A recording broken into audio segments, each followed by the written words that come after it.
ഗജരാജൻ ഗുരുവായൂർ കേശവൻ. ഗജരാജൻ ഗുരുവായൂർ കേശവൻ ഒരാനയായി ജനിച്ച് മനുഷ്യകുലത്തെപ്പോലും അസൂയപ്പെടുത്തും വിധം പ്രശസ്തിയും പേരും നേടി 1976 ഡിസംബർ മാസം 2-ാം തീയതി ഒരു ഏകാദശി ദിവസം പുലർച്ചെ 2:15 ഗജപ്രേമികളെയും ഗുരുവായൂരപ്പ ഭക്ത കോടികളെയും ദുഃഖിപ്പിച്ച് വേദനിപ്പിച്ച് ഗജസാമ്രാട്ട് ഗുരുവായൂർ കേശവൻ ഇഹലോകവാസം വെടിഞ്ഞു. ഉയരം 11.5 അടി. വളരെ പ്രത്യേകതകളുള്ള നിരയൊത്ത ലക്ഷണമൊത്ത 20 വെള്ള നഖങ്ങൾ കേശവന് മാത്രം സ്വന്തം.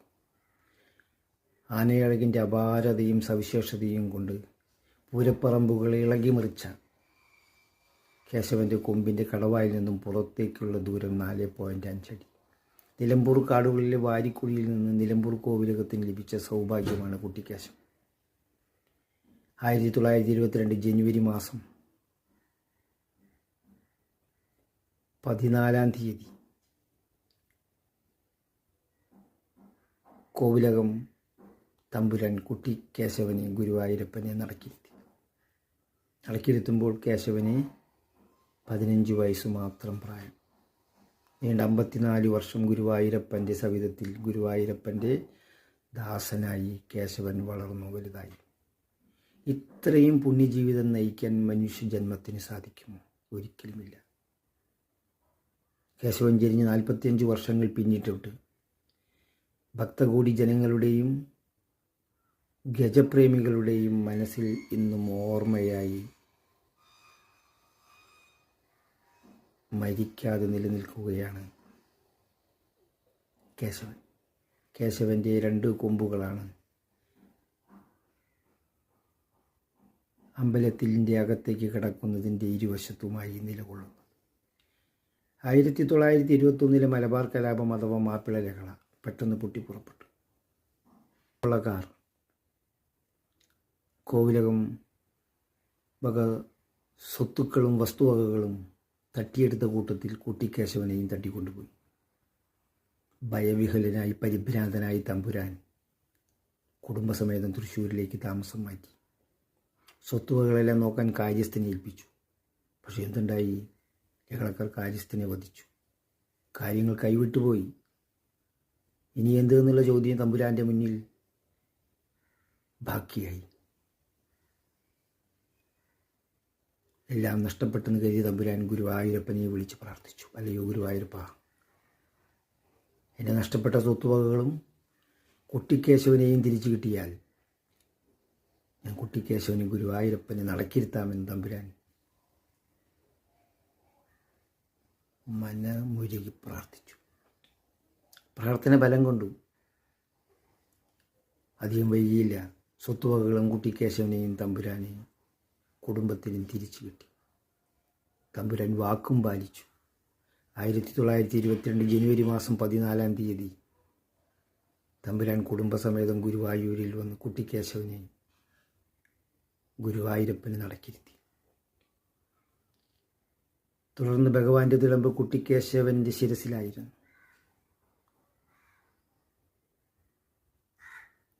ഭഗവാന്റെ സവിധത്തിൽ ഭഗവാന്റെ ദാസനായി കുട്ടിക്കേശവൻ വളർന്നു. കേശവൻ്റെ 2 പാപ്പാന്മാരായിരുന്നു മാണി നായരും ചെറിയ അച്യുതൻ നായരും. ആനയഴകിൻ്റെ അപാരതയും തലയെടുപ്പിൻ്റെ സവിശേഷതയും കൊണ്ട് കുട്ടിക്കേശവൻ അന്ന് ദേവസ്വത്തിലെ മുൻനിരയിൽ നിന്നിരുന്ന പത്മനാഭനെപ്പോലും മെല്ലെ മെല്ലെ മറികടക്കാൻ തുടങ്ങി. തിടമ്പേറ്റിയാൽ തല ഉയർത്തിയുള്ള കേശവൻ്റെ നിൽപ്പ് മറ്റാനകളെപ്പോലും അസൂയപ്പെടുത്തി. അധികം താമസിച്ചില്ല, പത്മനാഭൻ ചെരിഞ്ഞു. പിന്നെ ഗുരുവായൂരപ്പൻ്റെ പ്രിയപ്പെട്ട ആനയായി പകരക്കാരനില്ലാതെ കേശവൻ വളർന്നു വലുതായി. ഒരിക്കൽ തൃശ്ശൂരിലെ കുറുക്കഞ്ചേരി പൂയത്തിന് എഴുന്നള്ളിപ്പിന് ഗുരുവായൂരിൽ നിന്നും കേശവൻ പുറപ്പെട്ടു. പുറയ്ക്കൽ പാടത്തെത്തിയപ്പോൾ കേശവന് ഒരനിഷ്ടം തോന്നി. പോകേണ്ടെന്ന് വെച്ചു. എന്താ കാരണം എന്നറിയില്ല. കേശവൻ തിരിച്ചു നടന്നു. എവിടേക്ക്? ഗുരുവായൂരിലേക്ക്. പോരപൂരം. മറ്റൊരിക്കൽ കൂപ്പിൽ പാപ്പാന്മാർ പണിക്ക് കൊണ്ടുപോയി. അവിടെ ചിലർ നാശനഷ്ടങ്ങളൊക്കെ വരുത്തി. കേശവൻ ഗുരുവായൂരിലേക്ക് തിരിച്ചു. കാര്യങ്ങളറിഞ്ഞ് പോലീസെത്തി. കേശവന് വെടിവെക്കാൻ തീരുമാനിച്ചു. ഗുരുവായൂരപ്പൻ്റെ ആനയെ വെടിവെക്കാൻ പോലീസുകാർക്കുണ്ടോ ധൈര്യം? അങ്ങനെ കേശവൻ വളർന്നു. പൂരപ്പറമ്പിൽ ആസ്വാദകരുടെ മനം കവർന്നു. ഏവരാലും അറിയപ്പെടുന്നൊരാനയായി വളർന്നതോടുകൂടി ദേവസ്വം അധികൃതരും ഭക്തജനങ്ങളും സംഗമിച്ച് ആ ഒരു ഗജസംഗമത്തിൽ ഗജരാജപട്ടം നൽകി. ആർക്ക്? ഗുരുവായൂർ കേശവന്. ഗുരുവായൂർ കേശവൻ അങ്ങനെ ഗജരാജൻ ഗുരുവായൂർ കേശവനായി. ഒരുപക്ഷെ ഒരു കൊമ്പൻ ആദ്യമായിട്ടായിരിക്കും ഗജരാജപട്ടം ലഭിക്കുന്നത്. അത് കേശവനാണ്. എന്തായാലും ആന ചികിത്സാ വിദഗ്ധൻ ഡോക്ടർ PB ഗിരിദാസ് സാറിന് ഗുരുവായൂർ കേശവനെക്കുറിച്ച് എന്താണ് പറയാനുള്ളതെന്ന് നമുക്ക് കേൾക്കാം. നമ്മുടെയൊക്കെ ജീവിതത്തിൽ ഒരുപാട് വലിയ മഹാരഥന്മാരെ കുറിച്ച് കേട്ടിട്ടുണ്ട്. കാരണം ഇപ്പോൾ നമുക്കറിയാം, നമുക്ക് ഇന്ത്യക്ക് സ്വാതന്ത്ര്യം നേടിത്തരാൻ ഒരുപാട് പേര് പ്രവർത്തിച്ചു. പക്ഷെ അവരെയൊന്നും നമുക്ക് കാണാൻ സാധിച്ചിട്ടില്ല. കാരണം ഞാനൊക്കെ പറഞ്ഞത് അതിന് ശേഷമാണ്. ഞാനൊക്കെ 71-ലാണ് പറഞ്ഞത്. അതുപോലെയാണ് ഗുരുവായൂർ കേശവൻ. കേശവൻ ജനിക്കുന്നത് 1912-ലാണ്, മരിക്കുന്നത് 1976-ലാണ്. 76-ലൊന്നും എനിക്ക് 5 വയസ്സ് തികയുന്നൊരു പ്രായമാണ്. അപ്പം നേരിട്ട് കേശവനെ പരിചയമില്ലെങ്കിലും കേശവനെ കുറിച്ച് കേട്ട് പരിചയമുണ്ട്. കാരണം ഞാൻ ആനചികിത്സാ രംഗത്ത് വരുമ്പോൾ കേശവൻ ദിനം ആഘോഷിക്കുക എന്നത് എന്താണ് എന്ന് ചോദിച്ചപ്പോൾ കേശവനെ ഓർമ്മിപ്പിക്കാനായിട്ട്, അത് ലോകത്തിൽ ഒരിടത്തും ഒരു മൃഗത്തെ സംബന്ധിച്ച് പറയുകയാണെങ്കിൽ ആ കമ്മമറേഷൻ വേറെ ഒരു സ്ഥലത്തും ഓർമ്മദിനമായിട്ട് ഇല്ല. ഇത് വളരെ പഴക്കം ചെന്ന് കേശവനെ നമ്മൾ ഗുരുവായൂർ ഏകാദശിയുടെ തലേദിവസം ചെരിഞ്ഞുപോയ കേശവനെ 2 ആനകളുടെ പുറത്ത് തിടമ്പിന് മേലെ കേശവൻ പ്രതിമ വെച്ച് അതിനെ ആരാധിക്കുന്നതും കേശവൻ പ്രതിമയിൽ പുഷ്പാർച്ചന നടത്തുന്ന ഒരു അനുഭവം, അത് ആ അനുഭൂതിയിലേക്ക് തിരിച്ചെത്തുമ്പോഴാണ് കേശവൻ എത്രത്തോളം ഉയർന്നതാണെന്ന് മനസ്സിലാക്കുന്നത്.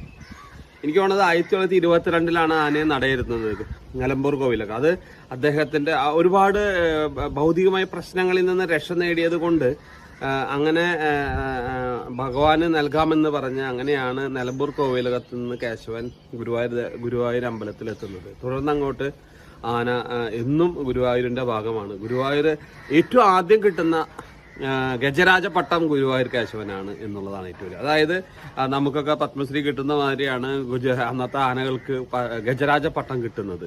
ശരിക്കും അത് വളരെ ഒരു വലിയാണ്. അതിനുശേഷം അദ്ദേഹത്തെ ആനയെ അനുബന്ധിച്ച് അത് ആന ചെരിഞ്ഞതിന് ശേഷം ഗുരുവായൂർ കേശവൻ എന്നൊരു സിനിമ പോലും കേരളത്തിൽ വളരെ ഗംഭീരമായി പോയി എന്ന് പറയുമ്പോൾ നമുക്ക് വിചാരിക്കാന്നുള്ള ആനയുടെ ഒരു പ്രാധാന്യം, ആ ഗൗരവതരം. ആന ആരെയും ഉപദ്രവിച്ചിട്ടില്ല. ആന ആകെ ശിരസ് നമിക്കുന്നത് ഗുരുവായൂർ കേശവന്റെ മുന്നിൽ ഗുരുവായൂർ അമ്പലത്തിൽ മാത്രമാണ് എന്നുള്ളതാണ് അതിന്റെ പ്രത്യേകത. ആനയ്ക്ക് ഒരു ദുശീലങ്ങളും ഉണ്ടായിരുന്നില്ല. ആന ചെരിയുമ്പോൾ ഭഗവാനെ നോക്കി തന്നെയാണ് ചെരിഞ്ഞത് എന്ന് പറയുമ്പോൾ വളരെ സന്തോഷമുണ്ട്. ആന 10.5 അടി ഉയരം എന്ന് പറഞ്ഞാൽ ഇപ്പോൾ അറിവിലുള്ള ഏറ്റവും ഉയരമുള്ള ആന കേശവൻ തന്നെയാണ്. വേറെ ചെങ്ങന്നൂർ രംഗനാഥനുണ്ടെങ്കിലും 11 അടി ഉണ്ടെങ്കിലും കേരളത്തിന്റെ ഏറ്റവും അഭിമാനകരമായ ആന എന്ന് പറയുന്നത് ഗുരുവായൂർ കേശവൻ തന്നെയാണ്. ഗുരുവായൂർ കേശവന്റെ പിൻഗാമിയായി വന്നത് ഗുരുവായൂർ പത്മനാഭനാണ്. ആ പത്മനാഭനെ അതിന്റെ അവസാനം വരെ ചികിത്സിക്കാനുള്ള ഒരു ഭാഗ്യവും എനിക്ക് ലഭിച്ചിരുന്നു. അപ്പോൾ ആ പ്രാധാന്യങ്ങൾ ഭഗവാനുമായി അടുത്ത് കിടക്കുമ്പോൾ ഭഗവാന്റെ സാന്നിധ്യം തന്നെ ഗുരുവായൂർ കേശവനിലും അതുപോലെ ഗുരുവായൂർ പത്മനാഭനിലും ഉണ്ടായിരുന്നു എന്ന് ബോധ്യപ്പെടാം. 1976 ഏകാദശിയുടെ നവമി വിളക്ക് രാത്രി ക്ഷേത്രത്തിനകത്ത് പൊടി പൊടിക്കുന്നു. സ്വർണ്ണക്കോലമേറ്റി ഗുരുവായൂർ കേശവൻ.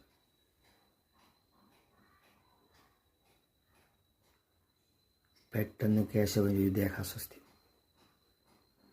പാപ്പാന്മാർ ശ്രദ്ധിച്ചപ്പോൾ കേശവനൊരു വിറയിൽ. അവർ അധികൃതരെ കാര്യമറിയിച്ചു, ദേവസ്വം അധികൃതരെ. അധികം താമസിച്ചില്ല. സ്വർണ്ണക്കോലം മറ്റൊരാനപ്പുറത്തേക്ക് മാറ്റി കേശവനെ കിഴക്കേ ഗോപുരം വഴി കോവിലകം പറമ്പിലേക്ക് മാറ്റി. പിറ്റേ ദിവസം ദശമി. ജലപാനം കഴിക്കാതെ കേശവൻ കിടപ്പു. ദേവസ്വം അധികൃതർ അറിയിച്ചതനുസരിച്ച് വെറ്റിനറി ഡോക്ടർമാർ സ്ഥലത്ത് പാഞ്ഞെത്തി. പരിശോധിച്ചു. മരുന്നുകൾ നൽകി, ശുശ്രൂഷകൾ നൽകി. പക്ഷെ മരുന്നുകളും ശുശ്രൂഷകളും ഭരിച്ചില്ല. ഗജപ്രേമികളുടെയും ഗുരുവായൂരപ്പ ഭക്തകോടികളുടെയും പ്രാർത്ഥന കേൾക്കാതെ ഗജരാജൻ ഗുരുവായൂർ കേശവൻ ഇഹലോകവാസം വെടിഞ്ഞു. ഏകാദശി ദിവസം നേരം പുലർന്നു. ഗുരുവായൂരും തൃശ്ശൂരും കേരളവും എന്നല്ല, കേശവനെ സ്നേഹിക്കുന്ന, കേശവനെ ഇഷ്ടപ്പെടുന്ന, കേശവനെ അംഗീകരിക്കുന്ന മുഴുവൻ ജനങ്ങളെയും ആ വാർത്ത ദുഃഖത്തിലാക്കി. ഇന്ന് അമ്പലത്തിനകത്ത് കാണുന്ന കൊടിമരം, അതിനാവശ്യമുള്ള തടി വെട്ടിയെടുത്തുനിന്ന് ഗുരുവായൂർ വരെ നിലം തൊടാതെ എത്തിച്ചത് കേശവനായിരുന്നു. ആനയോട്ടത്തിൽ വർഷങ്ങളോളം കേശവൻ ജേതാവായി. ഏകാദശിക്കും ഉത്സവത്തിനും മറ്റ് വിശേഷ അവസരങ്ങൾക്കും സ്വർണ്ണക്കോലമേറ്റിയിരുന്നത് കേശവൻ്റെ ശിരസിലായിരുന്നു. കേശവൻ ചെരിഞ്ഞും മരിച്ചു കിടക്കുമ്പോൾ തുമ്പിക്കൈ അമ്പലത്തിലെ സ്വർണ്ണ കൊടിമരത്തിന് അഭിമുഖമായിട്ടാണ് കിടന്നിരുന്നത്. കേശവന് സ്മാരകമുണ്ടായി. കേശവൻ ചെരിഞ്ഞ ദിവസം എല്ലാ വർഷവും ദേവസ്വം തിരുവെങ്കിടാചലപതി ക്ഷേത്രത്തിൽ നിന്ന് പുന്നത്തൂർ കോട്ടയിലെ മുഴുവൻ ആനകളും കേശവൻ്റെ ഛായാചിത്രം ഒരു ആനപ്പുറത്ത് വെച്ച് ക്ഷേത്രവും ക്ഷേത്രക്കുളവും പ്രദക്ഷിണം വെച്ച് ഗുരുവായൂർ കോവിലകം പറമ്പിൽ നിൽക്കുന്ന ഗുരുവായൂർ കേശവൻ്റെ പ്രതിമയിൽ ഹാരാർപ്പണം നടത്തി ഓർമ്മ പുതുക്കുന്നു. കേശവനെക്കുറിച്ച് നിരവധി പുസ്തകങ്ങൾ, കവിതകൾ, സിനിമകളൊക്കെ ഇറങ്ങി. പുന്നത്തൂർ കോട്ടയ്ക്ക് ഒരേ ഒരു രാജാവ് ഉണ്ടായിരുന്നുള്ളൂ. പേരിനോടൊപ്പം ഗജരാജൻ എന്ന പട്ടം നേടിയ ഒരേ ഒരു ആന അത് കേശവനായിരുന്നു. കേശവൻ ഭക്തജനകോടികളുടെയും ഗജപ്രേമികളുടെയും മനസ്സിൽ നിന്ന് മായാതെ നിൽക്കുന്ന മരണമില്ലാത്ത ഒരു ആനയാണ്. കേശവൻ ജീവിച്ചിരുന്നപ്പോഴും ചിരിഞ്ഞപ്പോഴും പ്രശസ്തനായിരുന്നു. കേശവന് മരണമില്ല. ഇന്നും മായാതെ മറയാതെ മനസ്സിൽ നിൽക്കുകയാണ് കേശവൻ. ഗജപുരാണങ്ങൾ ഉള്ളിടത്തോളം കാലം കേശവൻ ആനപ്രേമികളുടെയും പൂരപ്രേമികളുടെയും ഭക്തജനകോടികളുടെയും മനസ്സിൽ ഒരു വികാരമായി എക്കാലവും നിലനിൽക്കുമെന്നുള്ളതിൽ തർക്കമില്ല. Thank you. അഗ്രേ പശ്യാമി തേജോ നിബിഡതരകളായാവലീലോഭനീയം പീയൂഷാപ്ലാവിതോകം തദനു തദുദരേ ദിവ്യകൈശോരവേഷം താരുണ്യാരംഭരമ്യം പരമസുഖരസാസ്വാദരോമാഞ്ചിതാംഗൈഃ ആവീതം നാരദാദ്യൈഃ വിലസതുപനിഷത്സുന്ദരീമണ്ഡലൈശ്ച